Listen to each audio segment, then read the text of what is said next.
just a seat swap or a life swap. Ravi was not a brave man. He didn't like flying, loud noises, or crowded places. But today, he was doing all three. He stood at Gate 49 of the interstellar terminal, holding a ticket to the Galactic peace voyage, a special mission where humans and aliens from different worlds would meet in peace for the first time. It was history, and Ravi, a young computer assistant from Earth, had won a free seat in a lucky draw. "I just hope no one talks to me," Ravi muttered under his breath, adjusting his glasses. The spaceship looked like a giant silver bird, glowing with blue lights. As Ravi stepped inside, he saw seats shaped like eggs, floating slightly off the floor. He found seat 17B and quietly sat down. A strange green juice was already waiting in a cup holder. Just when he began to relax, a tall alien with blue skin and 4 arms stood beside him. "Excuse me, human," the alien said. "May I have your seat? This one smells like spicy earth food." Ravi blinked. "You want to switch seats?" "Yes. Yours is bonding seat 17B. Mine is ordinary. I don't want surprises." Ravi didn't know what bonding seat meant, but the alien looked uncomfortable. So, being polite, Ravi stood up and said, "Sure, no problem." He moved to the alien's old seat, 18F, right across the aisle. The spaceship lights dimmed. A soft female voice came from the ship's speaker. "Welcome, travelers. Initiating jump drive. Bonding seat confirmed. Protocol begins." Ravi raised his eyebrow. "Huh." Before he could ask anyone, the ship suddenly shook with energy. His seatbelt snapped across his chest on its own. A strange white light filled the cabin. The green juice in his cup started glowing. And then, it appeared. A ring of golden light circled his wrist. He tried to pull it off. It wouldn't move. It was warm. It pulsed like a heartbeat. "Is this part of the ride?" he whispered.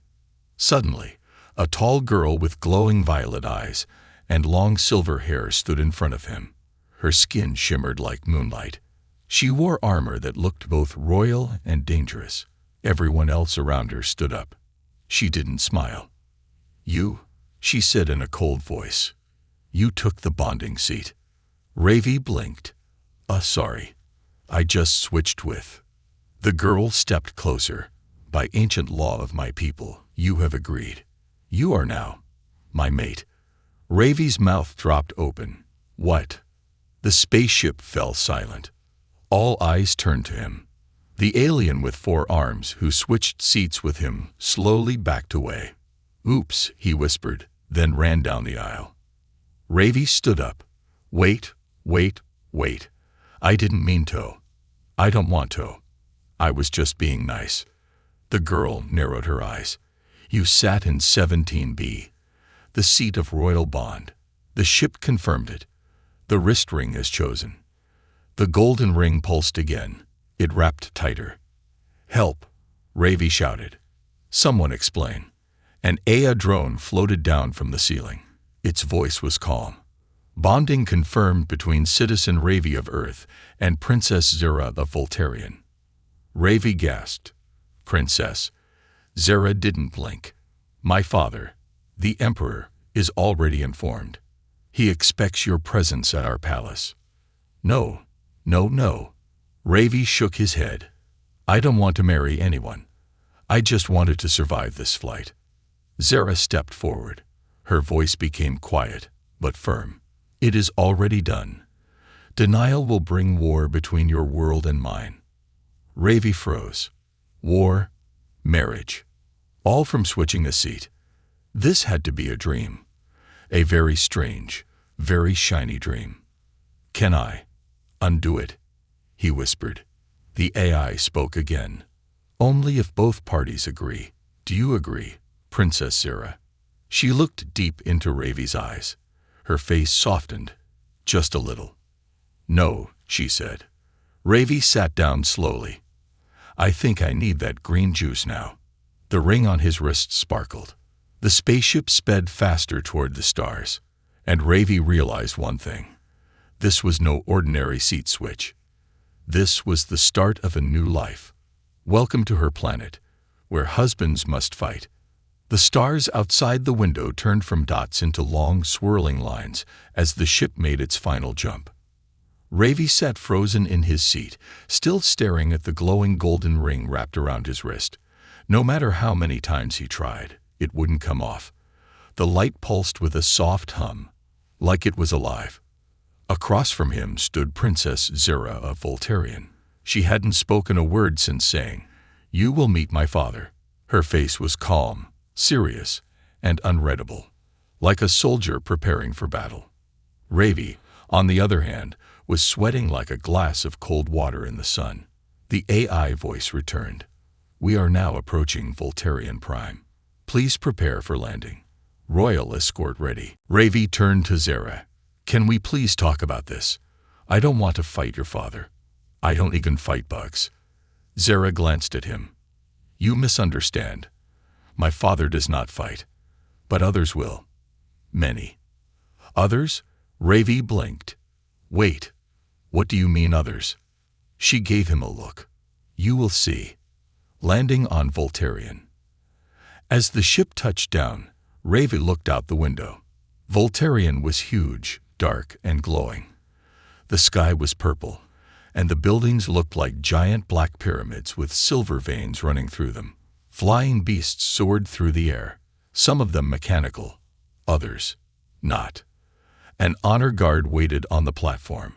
30 tall warriors in silver armor, each holding a long glowing staff.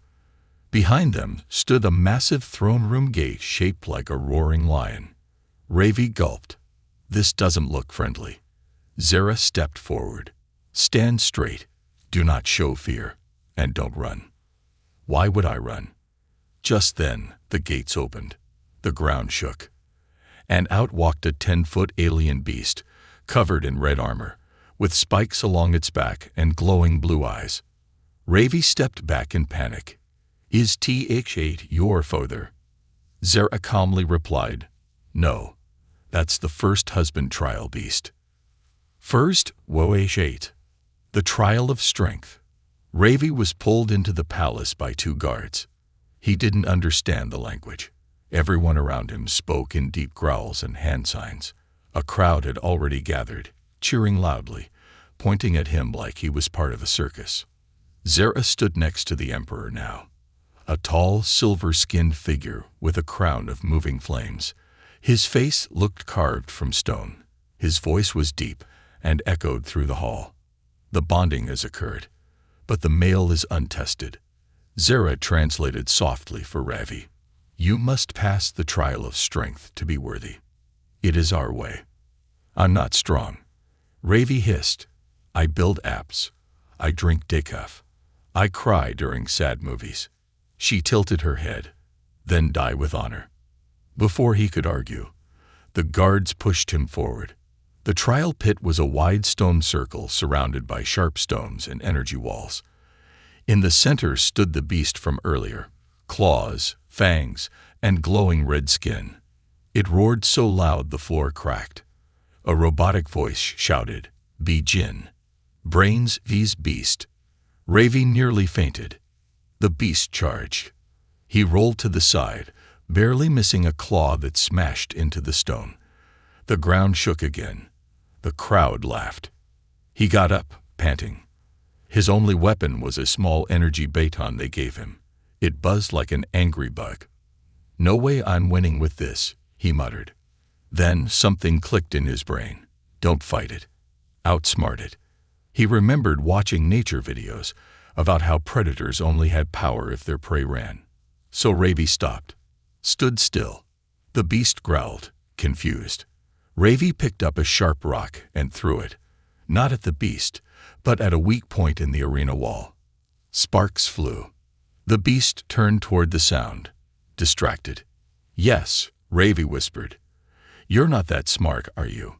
He used the time to grab a long metal rod from the ground. It looked broken but strong enough. He jammed it into the center of the pit where steam vents blew every few seconds. Then he called the beast.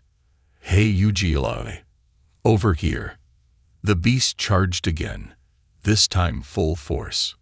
Ravi jumped out of the way at the last second. Boom! Steam exploded upward, hitting the beast in the face. It screamed, stumbled, and collapsed with a loud crash. Silence. Then, applause. Loud, shocking, alien applause. Zara's eyes widened. For the first time, she looked impressed. The Emperor stood. The Earth Male wins. Zara translated, but Ravi didn't need words to understand. He had done it. A new problem. Later that evening, Ravi sat on a soft, glowing cushion in the royal hall. Alien music played in the background, like a mix between whale songs and drums. Zara sat beside him now. You fought with mind, not strength. That is rare. I didn't fight. I panicked smartly. You impressed my father. That means much. Does that mean I don't have to do any more of this? Zara didn't answer. From behind them, a loud growl echoed through the hall. A warrior in dark armor entered. His face was full of scars. His chest held a golden medal. Who's that? Ravi asked. Zara looked serious. That is Grak, my cousin. He wanted to marry me, but he refused the bonding seat. Now he is angry. Grak stepped forward and pointed at Ravi. In 3 moons, he shouted, I challenge this earthworm to a duel of blood. Ravi stood up. Wait, 3 moons. That's in, 3 days. Zara didn't move. It is law, she said. Ravi's heart dropped. He can't fight, but he outsmarts the beast. Ravi couldn't sleep that night. He lay on a strange floating bed made of warm light and soft jelly, but his mind raced like a rocket. Outside his window, 2 alien moons glowed above the mountains of Voltarion. Every few minutes, he heard a roar in the distance. Were they animals, warriors training, or something worse? Ravi didn't know. All he knew was that in less than 3 days, he would have to fight Grak, the strongest, scariest warrior on the planet. A warrior who wanted to kill him, take Princess Zara, and crush Earth's pride. And Ravi couldn't even do 10 push-ups. Training begins. The next morning, a loud knock on his door woke him. Zara stood there, dressed in battle robes, her silver hair tied up behind her crown. Behind her stood 2 massive guards holding training weapons. Get up, she said. Your trial begins today. Ravi sat up, rubbing his eyes. Trial? I thought I already had one. You survived the beast trial, she said, but Grak is not a beast. He is cruel and smart. If you want to live, you must be smarter. Ravi stood slowly. So, no weapons. Zara smiled slightly. We train with many things, but your best weapon is still here. She pointed to his head. Not the answer I was hoping for, Ravi muttered. Alien training, the weird kind. Training on Voltarion was nothing like Earth. Instead of punching bags, there were floating energy balls that shocked you when you moved too slowly. Instead of weights, they had gravity chambers where each step felt like walking through wet cement. Ravi tripped. A lot. But Zara noticed something. Ravi learned patterns. He remembered every angle the energy balls bounced. He figured out which gravity chambers had weaker spots. He even found that the guards following him used a mirrored fighting style and began predicting their moves. Zara crossed her arms. You are not useless. Thanks, Ravi panted, drenched in sweat. That's the nicest thing anyone said to me today. The Forbidden Room. On the second night, Ravi got lost in the palace halls. The place was a maze of glowing walls, shifting doors, and alien whispers. He turned a corner and saw a huge black door with golden chains wrapped around it. No entry, read the symbol, which, of course, made him curious. He peeked inside. The room was dark, full of broken machines and old statues. In the center was a large ancient screen, still active. It showed old battles of Voltarian's history. One of the battles caught his eye. Grak was there, younger, angrier. And he was cheating. Ravi leaned closer. Grak had used a hidden energy pulse to knock out his opponent during a duel. No one else seemed to notice. Interesting. He took a small data orb from the shelf nearby and hid it in his pocket. A dangerous conversation. Later that night, while eating glowing soup with floating meat cubes, Ravi asked Zira, "Does your people allow cheating in duels?" Her eyes narrowed. "Why do you ask?" "Just wondering," Ravi said quickly. "What happens if someone cheats?" "The punishment is death. No mercy.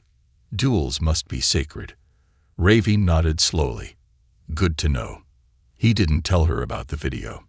Not yet. The day of the duel. The arena was packed. Thousands of aliens roared from the stands. Some waved fire banners. Others held signs that said things Ravi didn't understand. The sky was dark, thunder rumbled, and lightning cracked, like even the planet was nervous. Ravi stood in the center of the ring, heart racing. He wore a simple chest plate and wrist guards. No helmet, no sword. Zara stood near the royal box, her face calm, but her hands were clenched tight. Grak walked out wearing black armor with red markings, the symbol of blood challenge. His long weapon glowed with power. "You should have run, earthworm," he growled. Ravi smiled nervously. "I thought about it, but the door was locked." The crowd laughed, just a little. The duel master raised his hand. "Begin." The first strike. Grak charged like a meteor. Ravi barely jumped aside. The sword cut into the ground where he stood. Sparks flew. The fight began. Ravi didn't fight back. He dodged, moved, ran. Grak chased him, swinging again and again. "You call this fighting?" he roared. Ravi grinned. "Nope. I call this not dying." But Ravi had noticed something. Every time Grak swung, his armor flickered. That same energy pulse, just like the video. Grak was using it again. Ravi dodged once more, then rolled behind a pillar. Quickly, he pulled out the data orb from his pouch and threw it into the arena speaker drone above.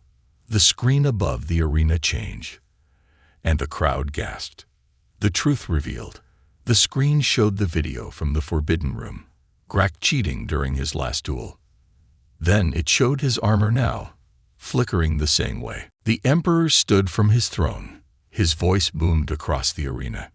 "Grak, is this true?" Grak stopped, stunned. He looked around, panicked. Ravi shouted, "Check his armor. He's using an illegal energy pulse to stun opponents." A tech drone flew over. Scanned Grak. Confirmed. Energy cheat detected. The crowd went silent. Then, chaos. Guards rushed forward. Grak fought back, screaming, "I am the true husband. I am a warrior." But he was overpowered. The Emperor raised his hand. "Grak, you are banished. Forever. A new kind of warrior." Ravi stood there, sweating, breathing hard. He didn't swing a sword. He didn't throw a punch. But he won. Zara walked into the arena slowly. She looked at him with new eyes. Eyes filled with respect. "You defeated Grak," she said softly. "Not with strength, but with truth." Ravi shrugged. "Guess I'm just good at finding the Wi-Fi." She smiled. A real smile. The duel of the weak versus the warrior. The arena was empty now. The crowds were gone. The fires had cooled, and the banners of battle were being taken down by floating drones.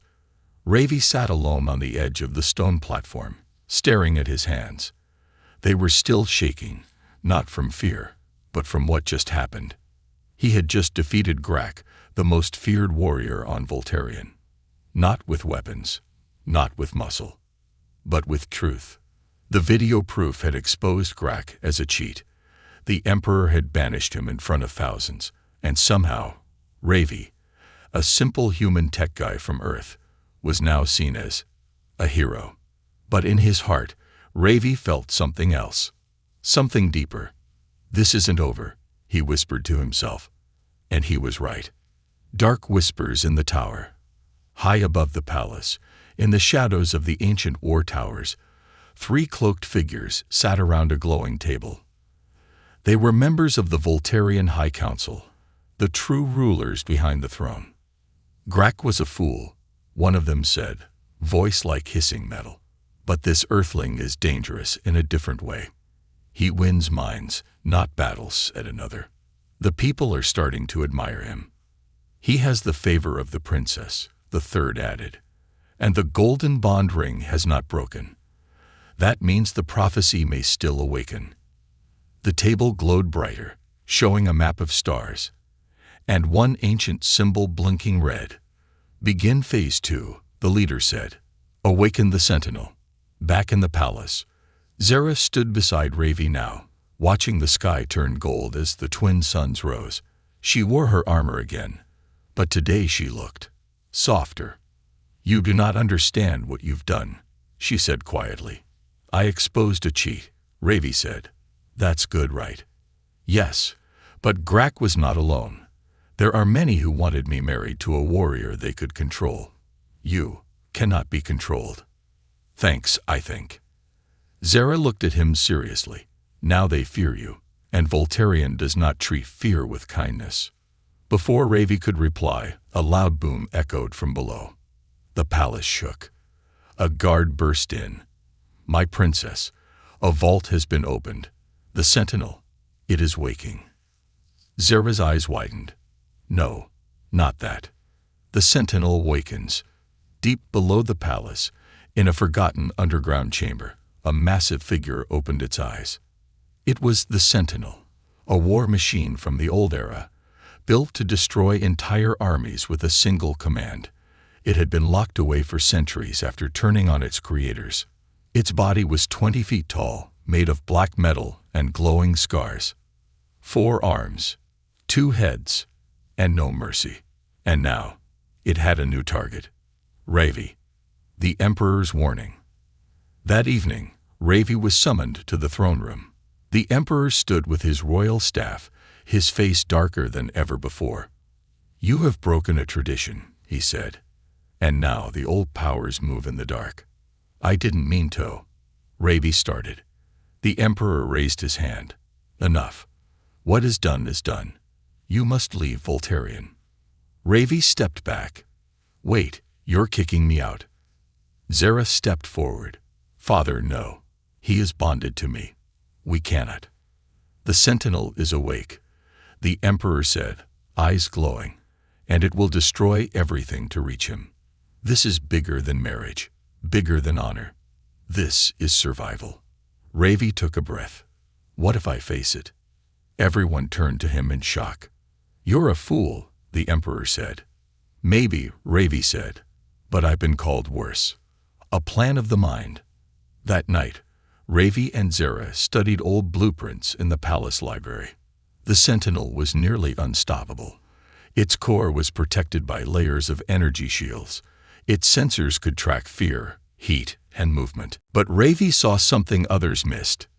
"It doesn't have logic override protocols," he said. Zara frowned. "Meaning?" "Meaning if I can get close enough, I can confuse it, feed it false commands, maybe even shut it down." "You plan to hack a god machine with your Earth tech?" Ravi grinned. "I once fixed a printer in my office that printed everything upside down. This feels easier."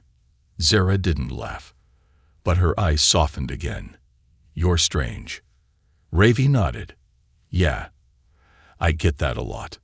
The final confrontation. The next morning, they rode out into the dust plains, a land of cracked stone and red wind. The Sentinel had been spotted moving across the land, crushing villages, heading straight for the capital. Ravi wore a slim suit lined with silver threads, a gift from Zara. It connected to a small command cube in his hand, loaded with custom code he wrote himself. "I call it Ravi OS 1.0, he joked. She didn't smile. She simply handed him a dagger. If it fails, do not let it take you alive. No pressure, he whispered. And then the ground rumbled. Dust rose. And the sentinel appeared, outsmarting the monster. The beast machine stopped, scanning Ravi with glowing red eyes. Target, bonded human. Man at. It raised its massive cannon arm, humming with power. Ravi ran forward, not away. The crowd watching from the hills gasped.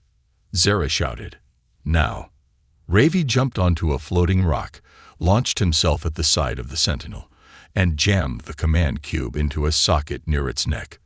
The machine paused. Its lights flickered. Ravi typed furiously. "Okay. Redirect mainframe. Loop logic. Feedback false protocol. Override kill mode." The sentinel screamed, a deep, metal roar that shook the sky.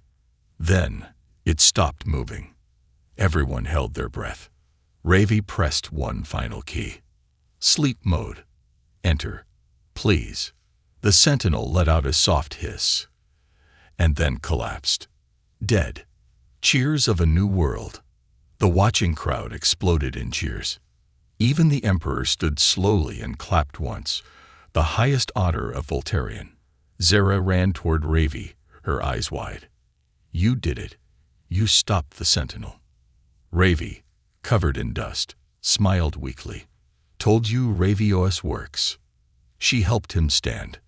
"You have saved Voltarian. And now, the people will follow you. Even the High Council will listen." Ravi blinked. "Wait, follow me. Like, what does that mean?" Zara looked him straight in the eyes. "It means you are not just my bonded mate. You may now be something more." Ravi swallowed, like a prince. "No," she said with a mysterious smile, "like a future king. The truth behind the seat. And the ancient law." The palace glowed with golden lights. Voltarian had not celebrated like this in over 100 years. Dancers in silver armor twirled through the sky. Fire beasts flew overhead, breathing flames shaped like crowns. The people cheered, sang, and shouted one name again and again. Ravi the bonded. Ravi the clever. The human who tamed the sentinel. But Ravi wasn't celebrating. He stood at the edge of the royal balcony, staring up at the stars. Somewhere up there, someone, or something, had sent the sentinel to destroy him. It hadn't just been old tech gone wrong. It had been a warning. And he wanted to know why. A visitor in the night. Late that night, while the music still echoed through the halls, an old figure arrived at Ravi's chambers. He wore no armor, just long dark robes and a necklace shaped like the ancient bonding seat symbol. "I am the keeper of the old law," the man said in a deep, cracked voice. Ravi blinked. "Is that like a lawyer or a historian?" The old man smiled. "Both, and more." He stepped inside and placed a glowing scroll on the table. "You want to understand the bonding seat," he said. "You want to know why the ring chose you." Ravi nodded. "Yes, I didn't sit there on purpose. But it still chose me. And it won't come off." "Why?" The keeper unrolled the scroll. It showed a picture, drawn long ago, of two figures. One looked like a human, the other like an alien queen with silver hair. Below it was a symbol, a circle, split in two with fire on one side and light on the other. "This is the prophecy of the bonded flame," the keeper said. "It speaks of a time when the galaxy would fall into darkness. Only one with a pure heart, human or alien, could unite the scattered empires through a bond not of blood, but of choice." "Wait," Ravi said. "You think I'm part of a prophecy?" The keeper stared at him. "You are more than part of it. You are the trigger." Zara's secret. The next morning, Ravi found Princess Zara alone in the crystal garden, a peaceful space where light passed through rainbow stones, creating living shadows. "You knew," Ravi said softly. Zara didn't turn. "I suspected. But I hoped it wasn't true." You knew the bonding seat was connected to the prophecy. You knew someone would trigger it. You just didn't expect it to be me. She nodded slowly. You were not chosen by mistake. The seat scans hearts. Not strength, not blood, but intention. You saved the beast without killing. You defeated Grak with truth. You shut down the Sentinel with mercy. The galaxy fears warriors, but it follows leaders. Ravi sat beside her. Then why does the High Council hate me? Zera's eyes hardened. Because they want war. And you are peace. The hidden library. Later that day, Zera took Ravi to a place few ever saw. The Library of Fire Memory. It was hidden beneath the palace, guarded by time-sensitive doors that opened only to royal blood. As they walked through, books floated in the air. Ancient voices whispered. Screens blinked with forgotten languages. She pointed to a stone tablet. This is the original law. The bonding seat is more than a marriage tool. It's a key. To what? To the Vault of Crowns, where the star-forged ships rest. Each empire once had one. Now they are hidden. If you unlock them, you unite the 5 thrones. Ravi stared. So, I'm married, hunted, and now apparently holding the keys to galaxy-wide warships. Zera looked straight at him. Yes. Ravi leaned back. This has been a very weird week. The betrayal. Just as they left the library, an explosion rocked the palace. Guards shouted. Smoke filled the halls. A drone flew past, screaming, "Palace breach." Enemy inside. Ravi grabbed Zera's arm. Where's it coming from? Before she could answer, 3 black armored assassins dropped from the ceiling. They held silent blades and moved like shadows. Zera pulled 2 short swords from her back and blocked the first strike. They are from the outer ring, she growled. Killers from the lost sectors. Ravi ducked, rolled, and slammed a nearby crystal into the face of one assassin. The helmet cracked. But the last one, faster than the others, held a strange cube and shouted, "Give us the bonded one." Ravi stepped back. That's me, isn't it? The assassin threw the cube, and it exploded with white light. Kidnapped.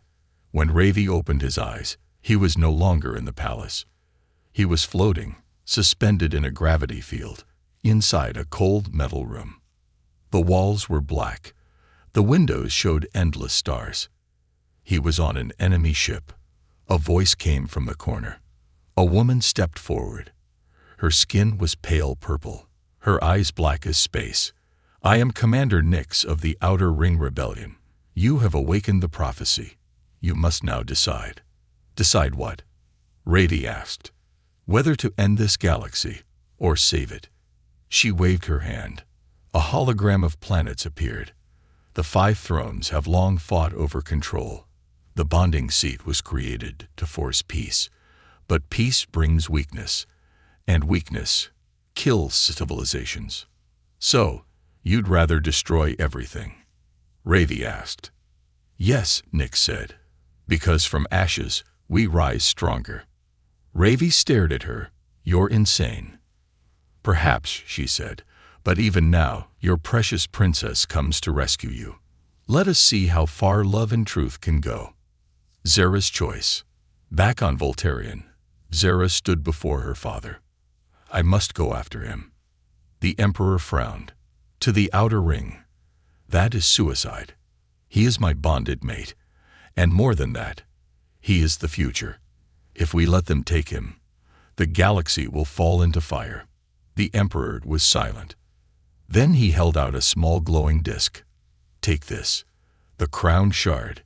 If you reach the vault, the forged ships will awaken. Zera took it, eyes fierce. I will not fail. Kidnapped by aliens, rescued by a princess. The stars burned red outside the enemy ship. The vessel floated near the edge of a dying sun. A massive fireball known across the galaxy as the Red Gate. Here, light was blinding. Heat was death. Nothing could survive for long. Inside the ship, Ravi sat in a dark, silent chamber, still held by a floating magnetic field. He couldn't move his arms. He couldn't feel his legs. The ring on his wrist no longer glowed.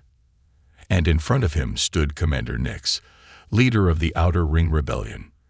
"You look smaller than I expected," she said, circling him slowly. "But that's often the case with those who change history." Ravi's voice was dry.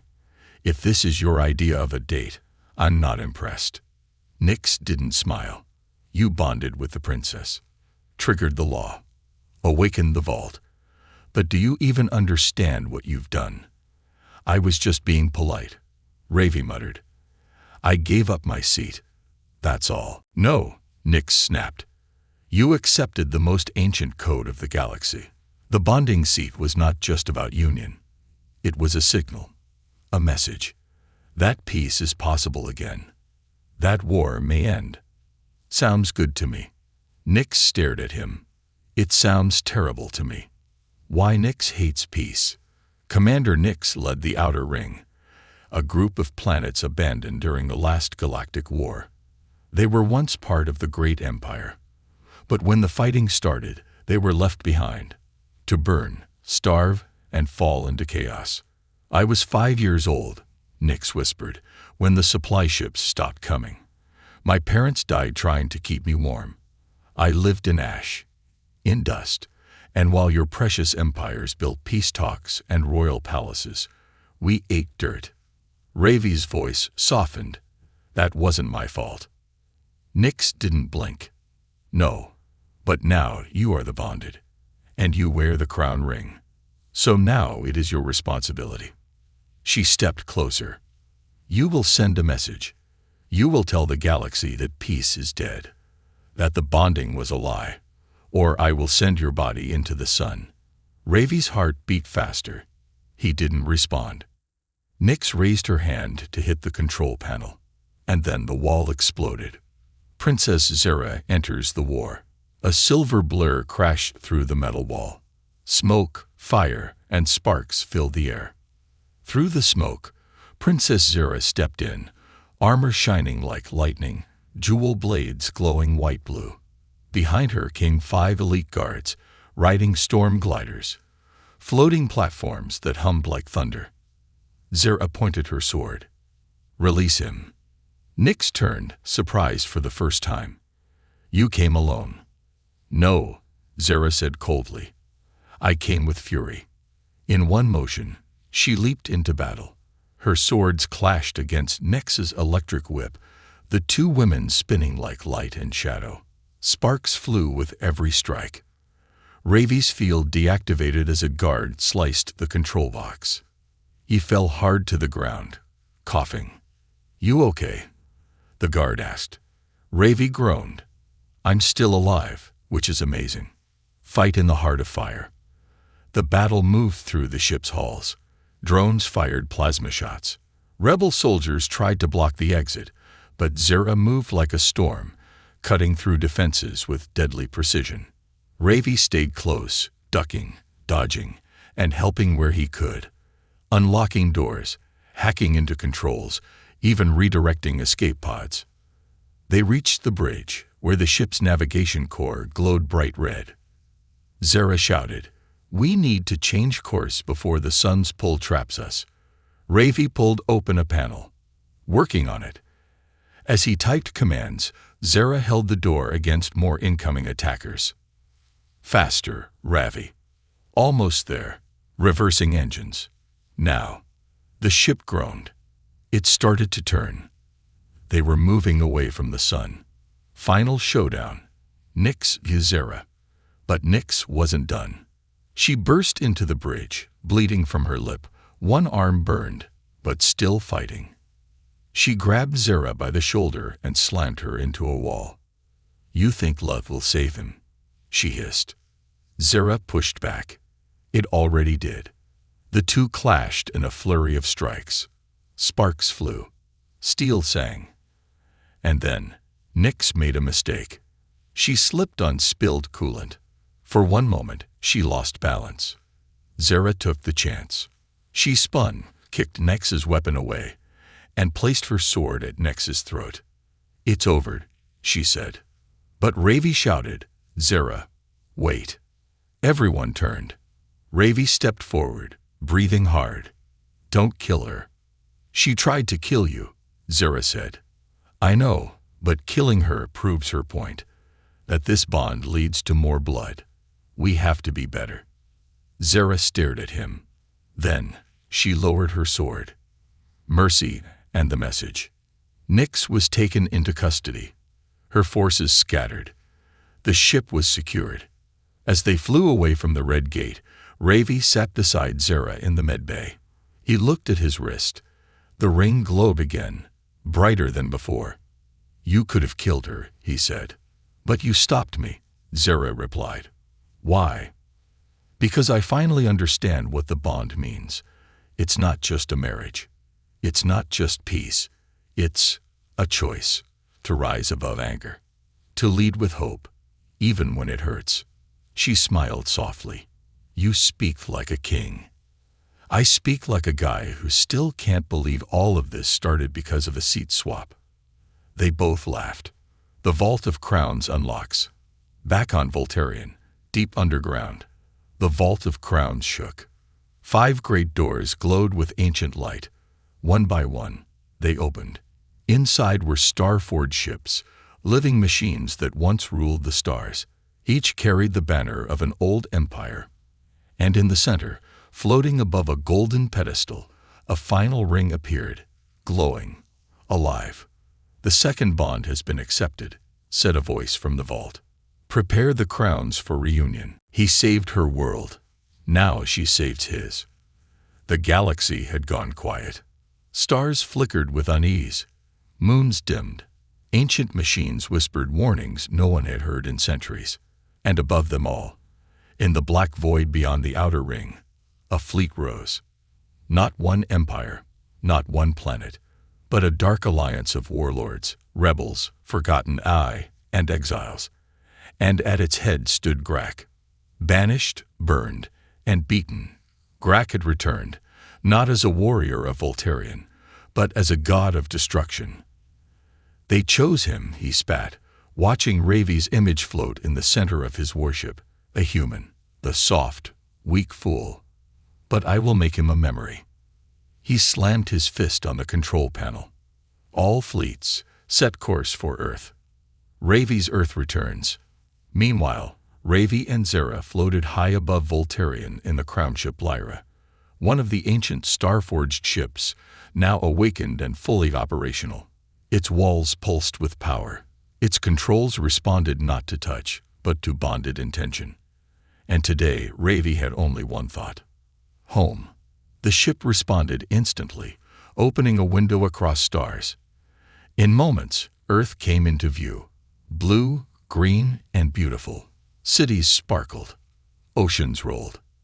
Zera stood beside him, looking at the planet for the first time.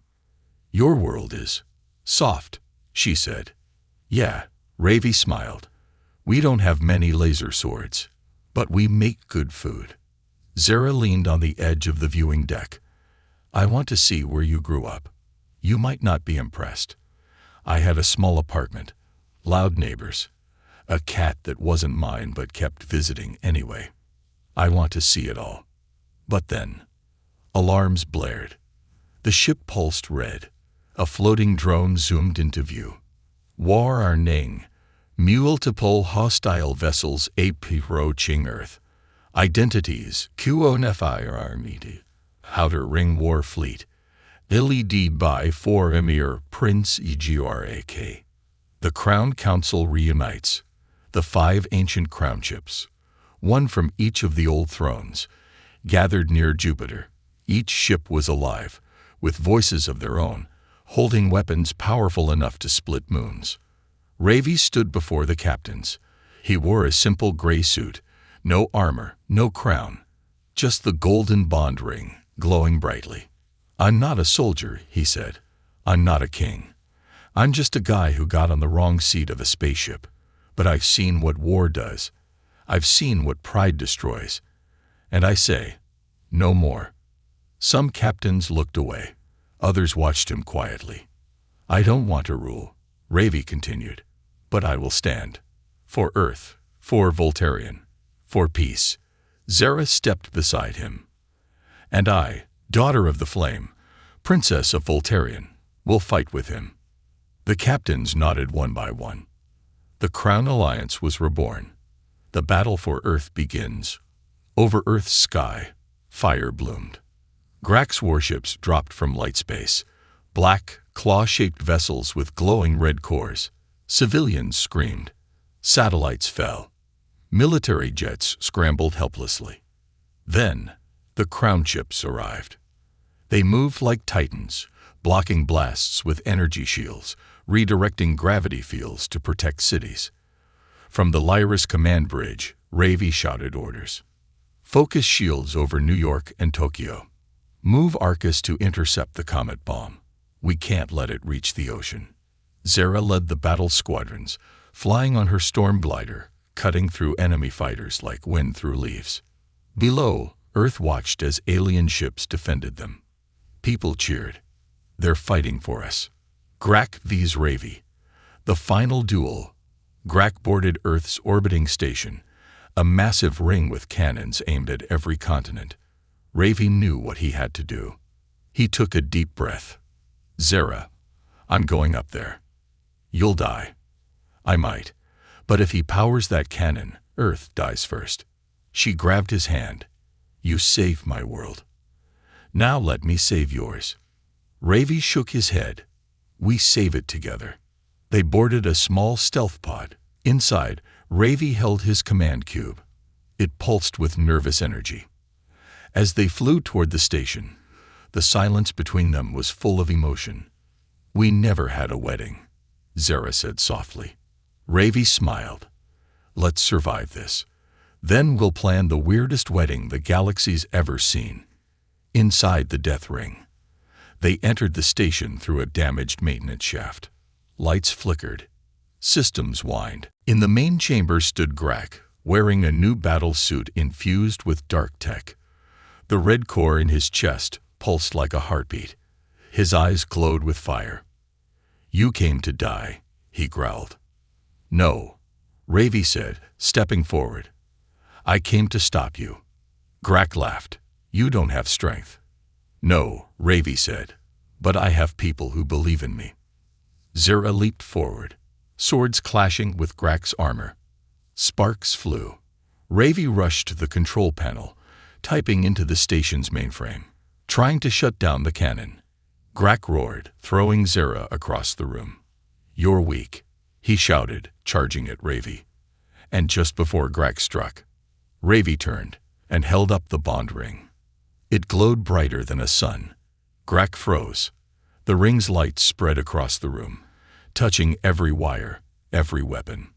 What's happening? Grak screamed. The bond wasn't just a symbol, Ravi whispered. It's the master key. To everything, including your stolen tech. He pressed the final command. Cannon offline. Armor deactivated.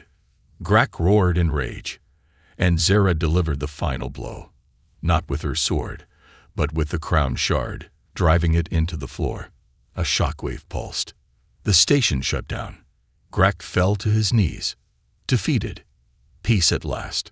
Later, Earth held its first intergalactic celebration. Aliens and humans stood side by side in cities around the world. Lights danced in the sky. Children pointed at floating crown ships. Ravi stood beside Zara, both wearing simple robes. Reporters asked questions. How does it feel to save Earth? What's next for the Crown Alliance? Are you two officially married? Ravi looked at Zara. She smiled. Not yet. He turned to the cameras. But you're all invited. Final moments. The legacy. Weeks later, Ravi sat on the old rooftop of his childhood apartment, Zara beside him, watching a kitten chase moonlight. He looked at the stars. Funny. I used to dream of going out there. And now? Zara asked. Now I dream of what we can build. The golden bond ring shimmered quietly. Far above, in the vault of crowns, the other rings rested peacefully. But one, The oldest pulsed again, not in warning, but in hope.